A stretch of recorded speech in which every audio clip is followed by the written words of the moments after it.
ఆంగ్ల నూతన సంవత్సరాది శుభాకాంక్షలు. ఇప్పుడు మనం ద్వాదశ రాశుల్లోని వృశ్చిక రాశి యొక్క ఫలితాలని విశ్లేషించుకుందాం. వృశ్చిక రాశికి గనక చూసుకున్నట్లయితే అతి ముఖ్యమైన 4 గ్రహాలు రాహు, కేతు, గురు, శని సంచారాలను మనం 2025లో గ్రహించినట్లయితే మే వరకు వృశ్చిక రాశి వారికి పెద్దగా ఇప్పుడున్న పరిస్థితుల్లో మార్పు కనిపించడం లేదు. అయితే మే నాటికి 3 గ్రహాలైనటువంటి గురువు, రాహుకేతువులు వారి యొక్క రాసులు మారటం, అలాగే మార్చి 30వ తేదీ శని భగవానుడు రాసు మారటం వల్ల ఇదిమిత్తంగా ఈ 4 గ్రహాల యొక్క గ్రహ సంచారం యొక్క ఎఫెక్ట్ అనేది ఈ రాశి వారి యొక్క ఫలితాలని నిర్దేశిస్తుంది. ఇది కనుక మనం విశ్లేషించినట్లయితే ఈ రాశి వారికి, వృశ్చిక రాశి వారికి ద్వితీయ పంచమాధిపతి అయినటువంటి గురువు కొంచెం అష్టమ స్థానానికి వెళ్ళటం, అలాగే తృతీయ చతుర్థాధిపతి అయినటువంటి శని భగవానుడు పంచమ స్థానానికి వెళ్ళటం, అలాగే రాహు పంచమం నుంచి చతుర్థ భావంలోకి రావటం, కేతువు వీరికి లాభం నుంచి దశమ భావానికి రావటం, ఇది విశేషంగా ఈ రాశి వారికి వారి యొక్క గోచార ఫలితాన్ని నిర్దేశిస్తుంది.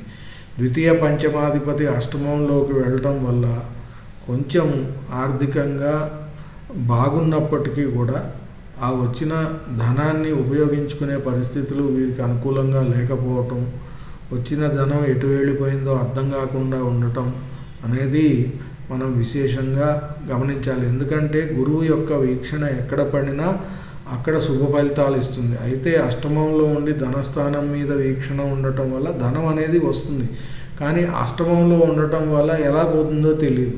అలాగే విద్యలో అంటే పంచమాధిపతి కూడా అయినటువంటి గురువు విద్యాకారకుడు కూడా అవటం వల్ల విద్యార్థులకు అబ్బినట్టే అబ్బి రిజల్ట్స్ విషయంలో కొద్దిగా ఫెయిల్యూర్స్ అనేది చూస్తారు. ఆశించిన ఫలితాలు వచ్చే అవకాశాలు తక్కువ.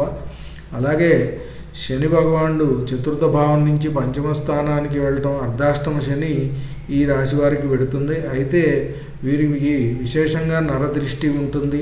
కాబట్టి వీరు ఈ సంవత్సరం మొత్తం రోజుకి 12 సార్లు హనుమాన్ చాలీసా వినటం కానీ లేదా పారాయణం చేయటం కానీ విశేషంగా సూచించటమైంది ఈ రాశి వారికి.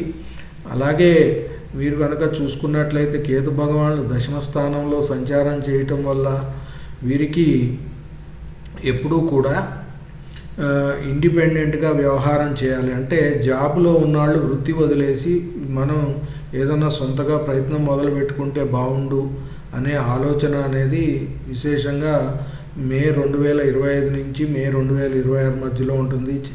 ఒక 50% మంది వారి యొక్క ఉద్యోగాలను వదిలేసి సొంత వృత్తుల్లోకి వెళ్తారంటే ఇండిపెండెంట్గా వ్యవహరించే అవకాశాలు ఎక్కువగా ఉన్నాయి. వారు సొంతంగా ఏదన్నా స్థాపించి సంస్థలు లేదా వారు ఫ్రీలాన్సింగ్లో పనులు చేసుకోవటం కానీ ఎక్కువ ఈ టైంలో జరిగే అవకాశాలు ఉన్నాయి. కెరియర్ పరంగా కొంత ఇండిపెండెంట్ అయ్యే అవకాశాలు విశేషంగా ఉన్నాయి. చతుర్థ భావంలో రాహు సంచారం వల్ల గృహాన్ని ఏర్పాటు చేసుకోవాలనే కోరిక విశేషంగా ఉంటుంది. ఎన్నో గృహాలను పరిశీలిస్తారు కొందామని. డబుల్ బెడ్రూమ్ చూడటానికి వెళ్తే అది 3 బెడ్రూమ్ అయితే బాగుంటుందని ఉంటుంది. 3 బెడ్రూమ్ చూడటానికి వెళ్ళి 4 బెడ్రూమ్స్ అయితే బాగుంటుంది అనే ఆలోచన పరిగెడుతూ ఉంటుంది. ఉన్నది చూసిన దానికి తృప్తి చెందరు. విశేషంగా కొంత మనశ్శాంతి అనేది కూడా తక్కువగా ఉంటుంది. విదేశీయానాలు కూడా అంతగా అనుకూలంగా ఈ రాశి వారికి కనిపించటం లేదు. కాబట్టి వృశ్చిక రాశి వారు విశేషంగా ఈ సంవత్సరం సంపాదించే ధనం మీద ఎక్కువ ఫోకస్ పెట్టాల్సిందిగా సూచించటమైంది. విశేషంగా గణపతి ఆరాధన, హనుమాన్ చాలీసా పారాయణం లేదా వినటం అనేది వీరికి రెమెడీస్గా సూచించటమైంది. స్వస్తి.